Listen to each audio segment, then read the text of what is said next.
বিমা সেক্টরে 100% বিদেশি বিনিয়োগের যে প্রস্তাব, সেই প্রস্তাবের প্রতিবাদে এবার বিক্ষোভ। আগরতলা প্যারাডাইস চৌমুহনী স্থিত এলআইসি কার্যালয়ের সামনে বিক্ষোভ মার্জনা করবেন ব্যাংক কর্মচারী ও ইন্স্যুরেন্স কর্মী সংগঠন সমূহের উদ্যোগে এই বিক্ষোভের আয়োজন করা হয়। কি উঠে এসেছে সংশ্লিষ্টদের তরফ থেকে দেখে নেব।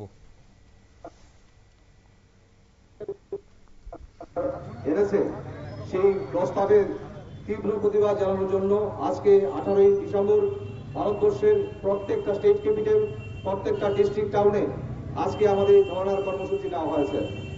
এই আজকে ধর্ণার কর্মসূচিতে আমাদের ত্রিপুরা রাজ্যের যে সমস্ত ব্যাংকিং সেক্টরের ট্রেড ইউনিয়নগুলি রয়েছে, পাশাপাশি এলআইসির যে সংগঠন রয়েছে, অফিসারদের এবং কর্মচারীদের এবং জেনারেল ইন্স্যুরেন্সের যে কর্মচারী সংগঠন রয়েছে, সবাই সামিল হয়েছে।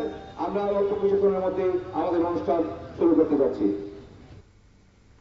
আপনারা শুনছিলেন সংশ্লিষ্টদের বক্তব্য। কেন্দ্রীয় সরকারের যে সিদ্ধান্ত, সেই সিদ্ধান্তের বিরোধিতা করে আজকে বিক্ষোভ দেখান কর্মীরা। এখন নিয়ে নেব ছোট্ট একটা বিজ্ঞাপনের বিরতির পর ফিরে আসছি অন্য কোনো খবরে। সঙ্গে থাকুন নিউজ ভ্যানগার্ডের পর্দায়।